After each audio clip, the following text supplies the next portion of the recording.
स्वागत है आप सभी का हमारे YouTube चैनल में। और आज हम केमिस्ट्री से क्लास 10th के फर्स्ट चैप्टर करने वाले हैं, दैट इज़ पीरियडिक टेबल। तो पीरियडिक टेबल में देखो, सबसे पहले एलिमेंट के लिए दिया हुआ है डेफिनेशन कि एलिमेंट क्या होता है। तो एलिमेंट प्योर सब्सटेंसेस होते हैं, और ऐसे प्योर सब्सटेंसेस जो कि सिर्फ एक तरह के एटम से बने हो, वन काइंड ऑफ एटम, और यही इनका बेसिक यूनिट होता है, बेसिक बिल्डिंग।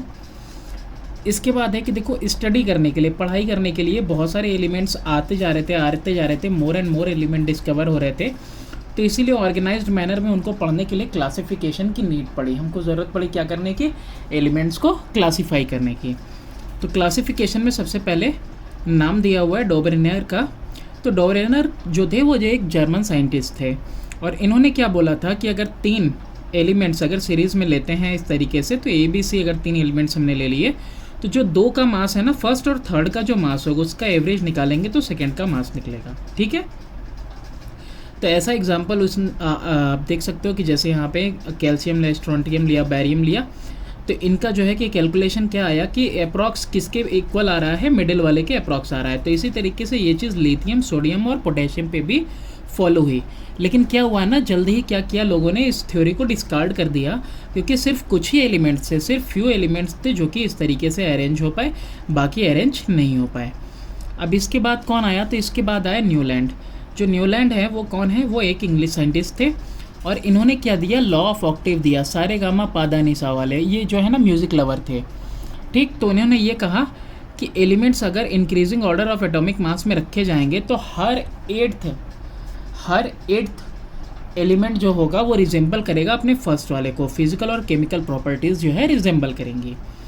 इनकी भी थ्योरी डिस्कार्ड हो गई। डिस्कार्ड क्यों हुई, क्योंकि अप टू कैल्शियम सिर्फ 20 तक के लिए ठीक था, उसके बाद जो हेवियर एलिमेंट थे ना वो इसमें एकोमोडेट नहीं हो पाए। ठीक है, उसके बाद कौन आया, मेंडलीव आए। मेंडलीव कौन थे, तो मेंडलीव एक रशियन साइंटिस्ट, रशियन केमिस्ट थे, और मेंडलीव जो थे उन्होंने जो है कि प्रॉपर्टीज़ ऑफ एलिमेंट के लिए क्या कहा कि ये पीरियडिक फंक्शन होते हैं ऑफ देयर एटॉमिक मासेस।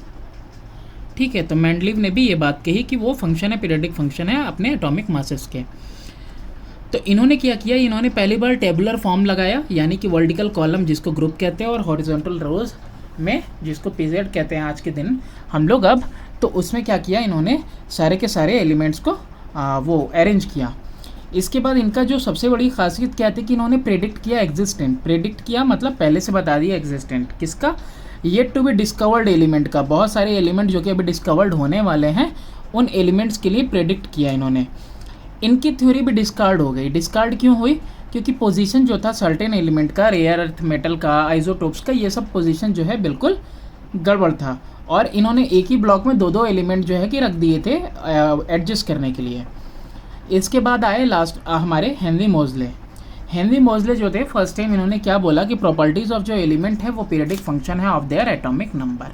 ठीक है, उन्होंने क्या देखा कि जो भाई प्रोटॉन है ना, प्रोटॉन जो है कि चेंज नहीं होता है, तो इसीलिए उन्होंने क्या कहा कि ये जो पीरियडिक फंक्शन है वो प्रॉपर्टीज़ एलिमेंट की पीरियडिक फंक्शन है अपने एटॉमिक नंबर के हिसाब से। और ये चीज़ उनकी बहुत ही एक्सेप्टेड हुई, जो आज तक हम लोग फॉलो कर रहे हैं कि ये जो प्रॉपर्टी है वो कभी भी उनकी चेंज नहीं होती है और डिफ़र करती है। इसके बाद जो था ना, हेनरी मोज़ले के बाद नील बोर आए, और नील बोर ने ही एक्सटेंडेड फॉर्म दिया, यानी मॉडर्न पीरियडिक टेबल दिया, जो आज हम लोग यूज़ कर रहे हैं। ठीक है, अभी जो मॉडर्न पीरियडिक टेबल है उसके बारे में कुछ देख लो। तो इसके अंदर 18 वर्टिकल कॉलम्स हैं, 7 हॉरिजॉन्टल रोज हैं। अब देखो, जो उन्होंने उस टाइम में डिवाइड किया हुआ था ना, तो 1A 2A 3B 4B 5B 6B 7B 8B इस तरह से डिवाइड किया हुआ था। तो IUPAC ने क्या किया ना, इन ग्रुप्स का नाम रख दिया 1 से लेके 18 तक। ठीक है, तो इस तरीके से जो है IUPAC ने उनका नाम रख दिया, और ओल्ड नेम आप देख ही सकते हो, जैसे ग्रुपिंग में नाम रखा हुआ है, जैसे ग्रुप का नाम है 4th A 5th A 6th A और 7th A, और 0 ग्रुप 18th। तो ये जो अभी नीचे वाला है ना, ये IUPAC ने जो है सजेस्ट किया है नया नाम। ग्रुप क्या होता है, तो ग्रुप देखो, नंबर ऑफ इलेक्ट्रॉन जितने आउटर मोस्ट शेल में होते हैं ना, वही डिफाइन करता है कि कौन से ग्रुप में रहेगा। फॉर एग्जांपल अगर हम सोडियम ले लें, सोडियम का 11 होता है, तो इसका इलेक्ट्रॉनिक कन्फिग्रेशन होगा 2,8,1। अब ये एक आ रहा है ना आउटर मोस्ट में, तो यानी कि ये ग्रुप किसका है, ग्रुप 1 का है। उसी तरीके से अगर कैल्शियम ले लें, कैल्शियम का 20 होता है, 2,8,8,2, तो इसका लास्ट में 2 आ रहा है, यानी ये ग्रुप 2 का है। तो देखो ग्रुप 1 में क्या मिलते हैं तुमको, अल्कली मेटल्स मिलते हैं, फिर सेकंड में अल्कलाइन अर्थ मेटल मिलेगा। तो ये अल्कलाइन अर्थ मेटल क्या होते हैं, ये अल्कली फॉर्म करते हैं, लेकिन कैसा अल्कली फॉर्म करते हैं, वीक अल्कली। इसके बाद 13 नंबर को बोरॉन फैमिली कहते हैं, 14 नंबर ग्रुप को कार्बन फैमिली, 15 नंबर ग्रुप को नाइट्रोजन फैमिली। टॉप से बॉटम की बात हो रही है ग्रुप का मतलब वर्टिकल कॉलम। ग्रुप 16 की बात करें तो ये ऑक्सीजन है सबसे ऊपर में, और इसको कैल्कोजन भी बोलते हैं, यानी कि ये ओर फॉर्मिंग है। 17th वाले कौन से होते हैं, हैलोजन है, क्योंकि ये सॉल्ट फॉर्मर है इसीलिए इनका नाम है ऐसा। इसके बाद बात करें 1, 2, 13, 14, 15, 16, 17 की, तो इन सबको मेन ग्रुप या रिप्रेजेंटेटिव एलिमेंट कहते हैं, या फिर नॉर्मल भी कहते हैं इनको। ऐसा इसलिए क्योंकि इनका आउटर मोस्ट शेल जो होता है इनकम्प्लीट होता है। उसके बाद बात करें हम 3, 4, 5, 6, 7, 8, 9, 11 और 12 की, तो ये कैसे होते हैं कि 2 आउटर मोस्ट शेल इनका इनकम्प्लीट रहता है, ठीक है। इसके बाद जो है 18th वाले की बात करें तो 18th वाला जो ग्रुप होता है, last group, that is noble gases और अनरिएक्टिव होते हैं, और ये ऑलरेडी कैसे होते हैं, ऑक्टेट स्ट्रक्चर में होते हैं, ठीक है, किसी के साथ कंबाइन नहीं करते जल्दी। नेक्स्ट है पीरियड। पीरियड के बारे में क्या है, नंबर ऑफ शेल डिटरमाइन करता है कितना पीरियड होगा, ठीक है। तो टोटल हमारे मॉडर्न पीरियडिक टेबल में कितने पीरियड है, 7 पीरियड्स हैं, ठीक है। तो पीरियड कैसे डिटरमाइन होगा, नंबर ऑफ शेल से, जैसे कि अभी सोडियम का लिया तुमने, ठीक। सोडियम और कैल्शियम को देखते हैं। यहाँ सोडियम और कैल्शियम में देखो, पहला ऑर्बिट, दूसरा ऑर्बिट, तीसरा ऑर्बिट, 1, 2, 3, 3 शेल्स हैं, तो यानी ये 3rd पीरियड में है। कैल्शियम की बात करें तो 1, 2, 3, 4 4th पीरियड में है, यानी कि 4 शेल है, यानी 4th पीरियड में होगा, लाई करेगा, ठीक है। अब इसके बाद आ जाते हैं हम लोग पीरियड पे। तो 7 पीरियड्स हैं। फर्स्ट पीरियड में सिर्फ 2 एलिमेंट है, जैसे कि हाइड्रोजन और हीलियम, तो इसीलिए इसको शॉर्टेस्ट पीरियड भी कहते हैं। सेकेंड और थर्ड की बात करें तो सेकंड में 3 से लेकर 10 तक हैं, और थर्ड में 11 से लेकर 18 तक हैं, यानी हर दोनों में क्या है, सिर्फ और सिर्फ 8 एलिमेंट्स हैं, तो इसीलिए इनको भी क्या कहते हैं, शॉर्ट पीरियड कहते हैं। और ऊपर वाले को, फर्स्ट वाले को क्या कहते हैं, शॉर्टेस्ट, और ये शॉर्ट पीरियड्स हुए। 4th और 5th की बात करें तो 4th पीरियड में 19 से एटॉमिक नंबर 19 से एटॉमिक नंबर 36 तक, और 5th पीरियड की बात करें तो 37 से 54 तक। तो टोटल कितने एलिमेंट्स आते हैं, 18 एलिमेंट्स आते हैं 4th में भी और 5th में भी, तो इसलिए इसको क्या कहते हैं हम लोग, लॉन्ग पीरियड कहते हैं। बात करें 6th पीरियड की, तो 6th पीरियड में 55 एटॉमिक नंबर से लेकर 86 तक हैं, यानी 32 एलिमेंट्स हैं इसमें, इसीलिए इसको लॉन्गेस्ट पीरियड भी बोलते हैं। और 7th पीरियड जो है हमारा लास्ट वाला, सबसे नीचे बॉटम वाला, तो वो कैसा है हमारा कि 87 एटॉमिक नंबर से शुरू होता है, और ये कैसा है, अभी ये इनकम्प्लीट है। ग्रुप 3 में देखें हम, ग्रुप 3 के 6th पीरियड में, तो वहाँ पे आप तुम देखोगे कि वो पीरियडिक टेबल में भी जो है एरो देखिए नीचे है, तो 57 एटॉमिक नंबर से 71 तक जो है कि एलिमेंट्स का एक अपना सेट है, तो उन एलिमेंट्स को के ग्रुप को क्या कहते हैं, लैंथेनाइड्स, और ये कौन सा एलिमेंट है, रेयर अर्थ एलिमेंट्स हैं। इसके बाद ग्रुप 3 में ही जहाँ 6th पीरियड में देखा, उसी के जस्ट नीचे 7th पीरियड में आप देखोगे तो 89 एटॉमिक नंबर से 103 तक आप देखोगे कि एक्टिनाइड्स दिए हुए हैं, और ये जितने भी एक्टिनाइड्स हैं सारे कैसे हैं, रेडियो एक्टिव हैं। अब दोनों की हालांकि सेम ग्रुप में फॉल करते हैं, ठीक है, तो इसीलिए लैक्टेनाइड्स और एक्टिनाइड्स क्या होते हैं, सिमिलर प्रॉपर्टी शो करते हैं, और ये क्योंकि ये बिलोंग करते हैं सेम ग्रुप को। अब बात करते हैं हम लोग पीरियडिक प्रॉपर्टीज़ के बारे में, ठीक है।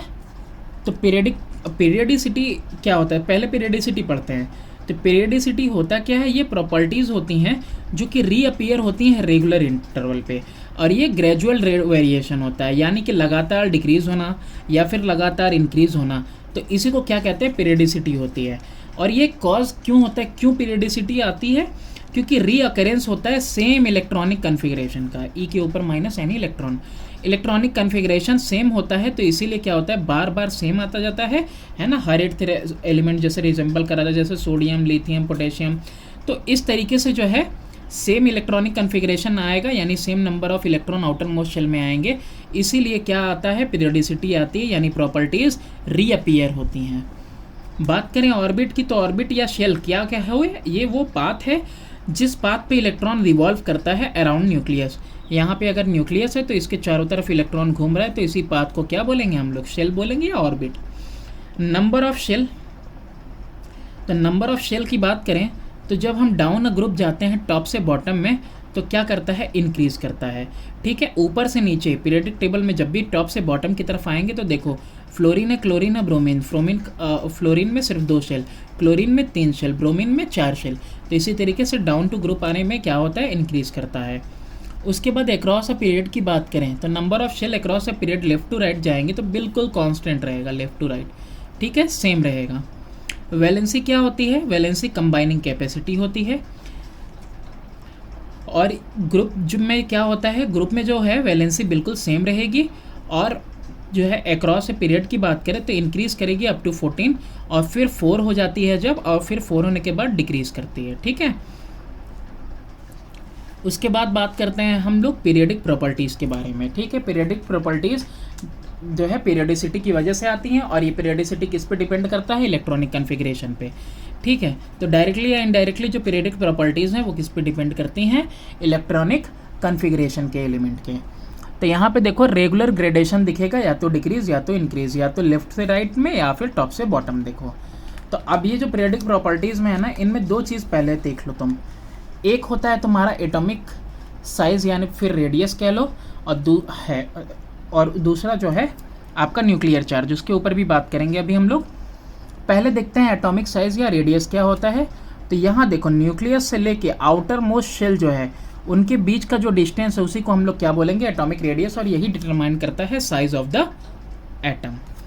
ठीक है, इसका यूनिट क्या है, एंगस्ट्रॉम है और पिकोमीटर। एंगस्ट्रॉम में 10⁻⁻10 मीटर के बराबर होता है एक एंगस्ट्रॉम, और एक पिकोमीटर इक्वल होता है 10⁻12 मीटर के। नंबर ऑफ शेल की बात करें तो नंबर ऑफ शेल जो है इंक्रीज़ करेंगे अगर एटॉमिक रेडियस जो है, नंबर ऑफ शेल इंक्रीज़ किया मतलब एटॉमिक रेडियस इंक्रीज़ करेगा। यानी कि देखो नंबर ऑफ शेल अगर 1 है तो कम डिस्टेंस 2 है, तो ज़्यादा डिस्टेंस 3 है तो और ज़्यादा डिस्टेंस, तो जितना ज़्यादा नंबर ऑफ शेल बढ़ता जाएगा एटॉमिक रेडियस बढ़ता चला जाएगा। न्यूक्लियर चार्ज की बात करें तो न्यूक्लियर चार्ज पॉजिटिव चार्ज होता है जो कि न्यूक्लियस के अंदर प्रेजेंट होता है, यानी प्रोटॉन की बात कर रहे हैं हम लोग। तो न्यूक्लियर चार्ज जितना ज़्यादा होगा उतना ही कम एटॉमिक रेडियस होगा। क्यों? क्योंकि अंदर में अगर पॉजिटिव चार्ज ज़्यादा होगा तो ये जो इलेक्ट्रॉन्स है ना इसकी तरफ खींचे चले आएंगे और एटम कैसा हो जाएगा, एटम श्रिंक कर जाएगा। श्रिंक कर जाएगा मतलब छोटा हो जाएगा। ठीक है, तो इसलिए क्या होता है, जैसे ही न्यूक्लियर चार्ज या न्यूक्लियर पुल बढ़ जाता है एटॉमिक रेडियस छोटा हो जाता है, यानी कि एटम कोलैप्स कर जाता है, छोटा हो जाता है। अब इनका ट्रेंड देखते हैं। ट्रेंड किस में, अपने पीरियडिक टेबल में ट्रेंड देखते हैं। तो जब डाउन अ ग्रुप यानी टॉप से बॉटम की तरफ आएंगे तो नंबर ऑफ शेल इंक्रीज़ करता है। ऊपर से नीचे आते हुए क्या होता है, first period, second period, third period, fourth, यानी जितना नंबर ऑफ पीरियड उतना नंबर ऑफ शेल होते हैं, तो शेल बढ़ता चला जाता है, तो साइज़ भी जो है बढ़ती चली जाती है एटम की। जितना ज़्यादा शेल होगा उतना ही ज़्यादा साइज़ होगी। अक्रॉस ए पीरियड की बात करें तो जब हम लेफ़्ट से राइट की तरफ जाते हैं तो कैसा होता है, आपका लेफ़्ट से राइट की तरफ जाते हैं तो कम होता जाता है। अब ये पूछोगे भाई क्यों कम होता जाता है, तो यहाँ पे भी रीज़न मेंशन है। देखो जब भी हम लोग जो है लेफ़्ट से राइट की तरफ बढ़ेंगे तो नंबर ऑफ़ प्रोटॉन बढ़ जाते हैं, तो इसीलिए न्यूक्लियर चार्ज बढ़ जाता है और साइज़ ऑटोमेटिकली कम हो जाती है। मेटल के एलिमेंट एटम कैसा है, श्रिंक होने लगता है। बात करते हैं इसके बाद। अब पहली चीज़ इनका मेटेलिक कैरेक्टर। ठीक है, क्या है, अब मेटेलिक कैरेक्टर के बारे में देखते हैं। तो मेटेलिक कैरेक्टर कैसा होता है, तो मेटेलिक कैरेक्टर 2 चीज़ों पे डिपेंड करता है। पहले दोनों चीज़ें देखो कौन कौन सी कैसे डिपेंड करता है। पहली चीज़ एटॉमिक साइज़, दूसरी चीज़ न्यूक्लियर चार्ज। तो अगर साइज़ ज़्यादा बड़ा होगा तो मेटेलिक कैरेक्टर उतना ही जो है तुम्हारा, यहाँ पे देखो एक गलती है, जो मेटेलिक कैरेक्टर होगा वो इंक्रीज़ करेगा। क्या करेगा, मेटेलिक कैरेक्टर इंक्रीज़ करेगा एटॉमिक साइज़ के हिसाब से। देखो जैसे कि एग्जांपल मान लो कि यहाँ पे अगर कोई इलेक्ट्रॉन है, इसको जो है कि रिमूव होना है, मान लो दूसरे ऑर्बिट में है, तो इसको रिमूव होने में मुश्किल होगी। जबकि अगर और ज़्यादा नंबर ऑफ़ शेल हैं और बाहर में कोई इलेक्ट्रॉन है तो इसको रिमूव होने में क्या लगेगा, आसानी होगी। इसीलिए जितना साइज़ बढ़ता जाएगा तो इलेक्ट्रॉन जो है अपने वो न्यूक्लियर चार्ज से इलेक्ट्रॉन दूर होता जाएगा। तो अपने जो है न्यूक्लियर चार्ज से जितना दूर होता जाएगा इलेक्ट्रॉन तो उतना ही ईजिली वो क्या होगा, रिमूव हो सकता है। तो इसीलिए एटॉमिक साइज़ बढ़ेगा तो मेटेलिक कैरेक्टर भी बढ़ता चला जाएगा। न्यूक्लियर चार्ज की बात करें तो न्यूक्लियर चार्ज अगर बढ़ता है तो मेटेलिक कैरेक्टर घट जाता है। क्यों? क्योंकि आप खुद ही देखो, अगर न्यूक्लियर चार्ज बढ़ जाएगा तो ये इलेक्ट्रॉन को और ज़्यादा पावर से क्या करेगा, अपनी तरफ पुल करेगा, तो इसका बाहर जा पाना, लूज़ कर पाना मुश्किल हो जाएगा, यानी मेटेलिक कैरेक्टर डिक्रीज़ कर जाएगा। अब इसका ट्रेंड देखते हैं अपने पीरियडिक टेबल में। जब डाउन अ ग्रुप आएंगे तो जब ग्रुप में नीचे आते हैं तो ऊपर से नीचे आते हुए नंबर ऑफ शेल बढ़ने लगते हैं, first period, second period, third period. तो जब नंबर ऑफ शेल बढ़ेंगे तो साइज़ बढ़ जाएगा एटम का, और जब एटम का साइज़ बढ़ जाएगा तो मेटेलिक कैरेक्टर भी क्या होगा, बढ़ जाएगा। एक्रॉस ए पीरियड की बात करें तो एक्रॉस ए पीरियड जब लेफ़्ट से लेके राइट की तरफ हम लोग जाते हैं तो देखो न्यूक्लियर पुल बढ़ जाता है, न्यूक्लियर चार्ज, न्यूक्लियर पुल बढ़ जाएगा। तो जब ये बढ़ेगा तो मेटेलिक कैरेक्टर ऑटोमेटिकली क्या हो जाएगा, कम हो जाएगा। फिर इसके बाद बात करते हैं अब नॉन मेटेलिक कैरेक्टर की। तो नॉन मेटेलिक कैरेक्टर भी दो चीज़ों पे डिपेंड करता है, साइज़ पे और चार्ज पे। तो साइज़ अगर बढ़ गई है, साइज़ अगर कम होगी तो न्यूक्लियर पुल क्या होगा, ज़्यादा होगा। ठीक है, अगर साइज़ छोटी हो जाए, क्या हो जाए, अगर एलिमेंट की साइज़ कैसी है, छोटी है, तो ये क्या करेगा, न्यूक्लियर पुल इसके पास ज़्यादा है, सारे इलेक्ट्रॉन्स पे न्यूक्लियर पुल ज़्यादा है, तो किसी और इलेक्ट्रॉन को गेन करने में क्या होगा, आसानी होगा। ठीक है, न्यूक्लियर पुल ज़्यादा है, प्रोटॉन ज़्यादा है, और श्रिंक किया हुआ अगर शेल है, यानी एटॉमिक साइज़ छोटी है, तो इलेक्ट्रॉन्स गेन करना आसान होगा। तो इसीलिए जो है एटॉमिक साइज़ छोटी है तो न्यूक्लियर पुल ज़्यादा होगा और ये ज़्यादा नॉन मेटेलिक होगा। न्यूक्लियर चार्ज पे कैसा डिपेंड करता है, ये तो साइज़ के हिसाब से चार्ज बता दिया, लेकिन न्यूक्लियर चार्ज पे डायरेक्टली कैसा डिपेंड करता है कि जितना ज़्यादा न्यूक्लियर चार्ज होगा उतना ही आसानी से कोई इलेक्ट्रॉन जो है कि वो ऑर्बिट में आके एडजस्ट हो जाएगा, यानी गेन कर लेगा। तो इसीलिए नॉन मेटल का कैरेक्टर क्या होगा, इंक्रीज़ करेगा। अब इनका ट्रेंड देखते हैं हम लोग पीरियडिक टेबल में। तो जब ऊपर से नीचे आते हैं तो एटॉमिक साइज़ बढ़ती चली जाती है, तो एटॉमिक साइज़ अगर बढ़ेगी तो न्यूक्लियर पुल क्या करेगा, बढ़ेगा, और नॉन मेटेलिक कैरेक्टर के नॉन मेटेलिक कैरेक्टर जो है घटने वाले पे देखो क्या है, बढ़ रहा है ना, तो बढ़ने वाले पे घट जाएगा। एटॉमिक साइज़ जितनी बड़ी होती जाएगी तो वो लूज़ करने पे आ जाएगा, गेन नहीं कर पाएगा जल्दी। अक्रॉस ए पीरियड की बात करें, यानी ये लेफ़्ट से राइट की बात कर रहा है। ठीक है, तो लेफ़्ट से राइट जाते हुए न्यूक्लियर चार्ज बढ़ जाता है, तो न्यूक्लियर चार्ज अगर बढ़ जाता है तो नॉन मेटेलिक कैरेक्टर भी बढ़ जाएगा। इसके बाद बात करते हैं हम लोग केमिकल रिएक्टिविटी की। किसकी बात करते हैं, केमिकल रिएक्टिविटी की बात करते हैं। तो अब देखो केमिकल रिएक्टिविटी कैसा है, दोनों के लिए अलग अलग है, मेटल के लिए, नॉन मेटल के लिए। ठीक है, कैसे, मेटल के लिए केमिकल रिएक्टिविटी का मतलब हुआ टेंडेंसी टू लूज इलेक्ट्रॉन, और नॉन मेटल के लिए क्या हुआ, टेंडेंसी टू गेन इलेक्ट्रॉन। अगर टेंडेंसी ज़्यादा होगी लूज करने की इलेक्ट्रॉन तो ज़्यादा मेटेलिक हुआ, ज़्यादा रिएक्टिव हुआ, और नॉन मेटल का बात करें तो अगर टेंडेंसी ज़्यादा हुई गेन करने की इलेक्ट्रॉन तो वो ज़्यादा नॉन मेटेलिक हुआ। ठीक है, तो अब ये देखो अक्रॉस ए पीरियड जब जाते हैं तो पहले डिक्रीज़ करता है और फिर क्या करता है, इंक्रीज़ करता है। कौन चीज़, केमिकल रिएक्टिविटी। अब देखो मेटल में भी देख लो, नॉन मेटल में भी देख लो। मेटल में देखो डाउन ग्रुप जब जाएंगे हम लोग तो जब नीचे आते हैं तो एटॉमिक साइज़ बढ़ता है। ठीक है, तो एटॉमिक साइज़ अगर बढ़ रहा है तो टेंडेंसी टू लूज़ बढ़ेगा। क्यों, क्योंकि अगर जितना ज़्यादा आप दूर हो जाओगे, न्यूक्लियर चार्ज से जितना ज़्यादा दूर होता जाएगा इलेक्ट्रॉन, उतनी आसानी से वो लूज़ हो जाएगा, तो टेंडेंसी टू लूज़ बढ़ जाती है, तो इसीलिए मेटेलिक कैरेक्टर बढ़ जाता है। नॉन मेटल की बात करें हम तो नॉन मेटल में देखो जब नीचे आएंगे बॉटम की तरफ down a group, atomic size बढ़ता चला जाएगा। एटॉमिक साइज़ जब बढ़ेगा नंबर ऑफ शेल की वजह से, तो जो टेंडेंसी होगी गेन करने की वो मुश्किल हो जाएगी। ठीक है, कम हो जाएगी, यानी वो कैसा हो जाएगा, नॉन मेटेलिक हो जाएगा। अब इसके बाद प्रॉपर्टी है जिसके बारे में हमको बात करनी है, वो है हमारा आयोनाइजेशन एनर्जी। तो पहले तो हम ये देखते हैं कि आयोनाइजेशन एनर्जी होती क्या है। तो आयोनाइजेशन एनर्जी वो एनर्जी होती है जो रिक्वायर होती है ताकि हम रिमूव कर सकें एक इलेक्ट्रॉन को न्यूट्रल आइसोलेटेड गैसियस एटम से, और वो कन्वर्ट हो जाए किसमें, पॉजिटिवली चार्ज गैसियस आयन में।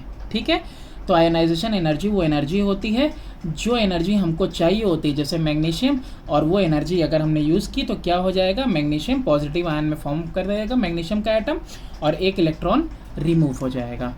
इसका यूनिट क्या होता है, इलेक्ट्रॉन वोल्ट पर एटम, ऐसा यूनिट किलो जूल पर मोल। ठीक, अगर आपको पहला इलेक्ट्रॉन हटाना है, जैसे मान लो आउटर मोस्ट में 1 2 3 है, तो अगर पहला इलेक्ट्रॉन हटाना है तो पहला आयोनाइजेशन, सेकंड हटाना है तो सेकंड आयोनाइजेशन, और थर्ड हटाना है तो थर्ड आयोनाइजेशन। तो इसके लिए एक ध्यान से बात ये भी हमको देखने वाली है, और वो क्या है कि पहला अगर रिमूव करते हैं तो कम एनर्जी लगेगी, दूसरा रिमूव करेंगे और ज़्यादा लगेगी, और तीसरा रिमूव करेंगे तो और ज़्यादा। यानी कि आयोनाइजेशन एनर्जी थर्ड वाले की सेकंड से ज़्यादा होगी और सेकंड वाले की फर्स्ट से ज़्यादा। तो अब ये आयोनाइजेशन एनर्जी का जो ट्रेंड है वो देखते हैं हम कि कैसे डिपेंड करता है। पहले डिपेंडेंसी देखते हैं कैसे डिपेंड करता है एटॉमिक साइज़ पे और न्यूक्लियर चार्ज पे। देखो एटॉमिक साइज़ अगर बढ़ जाएगी तो जो है आपका आयोनाइजेशन एनर्जी कम हो जाएगी। क्यों? क्योंकि अगर घर से बिल्कुल दूर इलेक्ट्रॉन है, यानी अपने न्यूक्लियस से बिल्कुल दूर है इलेक्ट्रॉन, तो कम एनर्जी में ही क्या हो जाएगा, रिमूव हो जाएगा। क्यों? क्योंकि इसके ऊपर न्यूक्लियर पुल ज़्यादा नहीं लग रहा है, तो आयोनाइजेशन एनर्जी कम लगेगी। फिर उसके बाद बात करें न्यूक्लियर चार्ज की, तो अभी वो भी डिफाइन कर ही दिया इसी में। एक तो साइज़ मतलब जितना ज़्यादा शेल रहेंगे तो जितना ज़्यादा आउटर मोस्ट में रहेगा बंदा उतना जल्दी ही रिमूव हो जाएगा। और दूसरी बात, जितना ज़्यादा दूर रहेगा चार्ज से, न्यूक्लियर पुल से, तो न्यूक्लियर पुल अगर ज़्यादा होगा तो आयोनाइजेशन एनर्जी बढ़ जाएगी। क्यों? क्योंकि न्यूक्लियर पुल अगर ज़्यादा है तो इस इलेक्ट्रॉन के ऊपर इसका न्यूक्लियर पुल ज़्यादा लगेगा और ये इसको कहीं जाने नहीं देगा, तो इसको रिमूव करने में आपको ज़्यादा ताकत लगेगी। अब ये दोनों ट्रेंड अक्रॉस द पीरियड देखते हैं, डाउन अ ग्रुप देखते हैं अपने हम पीरियडिक टेबल में। तो लेफ़्ट से राइट की तरफ जब हम जाते हैं तो न्यूक्लियर चार्ज बढ़ जाता है। तो अगर न्यूक्लियर चार्ज बढ़ रहा है तो आयोनाइजेशन एनर्जी भी बढ़ जाएगी, ज़्यादा ताकत लगेगी न्यूक्लियर पुल से उसको खींचने में। ऊपर से नीचे आएंगे तो साइज़ बढ़ जाएगा। जब साइज़ एटम का बढ़ जाएगा, ढेर सारे नंबर ऑफ शेल बढ़ते चले जाएंगे, तो आयोनाइजेशन एनर्जी कम हो जाएगी और आराम से जो है कि आप उसको रिमूव कर पाओगे कम एनर्जी लगा के। अब बात करते हैं हम लोग इलेक्ट्रॉन एफिनिटी की। तो इलेक्ट्रॉन एफिनिटी क्या होता है? अमाउंट ऑफ एनर्जी रिलीज्ड हो रही है कब? जब कन्वर्ट कर रहे हो न्यूट्रल गैसियस आइसोलेटेड एटम को एक निगेटिवली चार्ज्ड आयन में, यानी कि इलेक्ट्रॉन के गेन करने पे। तो एक्स कोई एटम है, इलेक्ट्रॉन आपने गेन किया तो एक्स क्या हो जाएगा, एक्स एटम जो होगा वो निगेटिवली चार्ज हो जाएगा और इलेक्ट्रॉन एफिनिटी यानी कि एनर्जी रिलीज होगी। अब यहाँ पे ये किस पे डिपेंड करता है? एटॉमिक साइज़ पे। एटॉमिक साइज़ जितना छोटा होगा इलेक्ट्रॉन एफिनिटी उतनी ज़्यादा होगी, क्योंकि एटॉमिक साइज़ छोटा होगा तो इलेक्ट्रॉन गेन करना आसान होगा, तो इलेक्ट्रॉन एफिनिटी ज़्यादा होगी। ठीक है। न्यूक्लियर चार्ज के ऊपर कैसा डिपेंड करता है? तो न्यूक्लियर चार्ज जितना ज़्यादा होगा तो इलेक्ट्रॉन एफिनिटी भी उतना ज़्यादा होगी। ठीक है, क्योंकि न्यूक्लियर चार्ज ज़्यादा होगा तो इलेक्ट्रॉन्स को अपनी तरफ बुलाना ज़्यादा आसान होगा, ईजी होगा। लेफ़्ट से राइट की तरफ हम जब जाएंगे तो एटॉमिक साइज़ छोटा होता है। तो एटॉमिक साइज़ अगर छोटा हो रहा है तो इलेक्ट्रॉन एफिनिटी बढ़ जा रही है, क्योंकि न्यूक्लियर चार्ज भी बढ़ जाता है। जब डाउन आते हैं किसी ग्रुप में, तो ग्रुप में हम जब नीचे की तरफ आएंगे तो जो एटॉमिक साइज़ होगा वो बढ़ेगा, नंबर ऑफ शेल बढ़ते हैं नीचे, तो इलेक्ट्रॉन एफिनिटी ऑटोमेटिकली कैसी हो जाएगी, कम हो जाएगी। ठीक है। इसके बाद बात करते हैं इलेक्ट्रोनेगेटिविटी की। इलेक्ट्रोनेगेटिविटी क्या होता है? तो इलेक्ट्रोनेगेटिविटी टेंडेंसी होता है किसी एटम का इन अ मॉलिक्यूल के अंदर की, ताकि वो क्या कर सके, अट्रैक्ट कर सके शेयर्ड पेयर ऑफ इलेक्ट्रॉन को टुवर्ड इटसेल्फ। यानी कि अगर दो डिफरेंट काइंड ऑफ एटम हैं तो वो दोनों क्या कर रहे हैं, दोनों में से क्या होगा, इलेक्ट्रोनेगेटिविटी जिसके पास ज़्यादा होगी वो अपनी तरफ शेयर्ड पेयर को ज़्यादा जो है पुल के साथ अपनी तरफ खींचेगा। तो ये जो इलेक्ट्रोनेगेटिविटी भी होती है ना, ये किसके ऊपर डिपेंड करती है? ये डिपेंड करती है आपकी एटॉमिक साइज़ के ऊपर और आपकी एटॉमिक साइज़ के ऊपर और न्यूक्लियर चार्ज के ऊपर।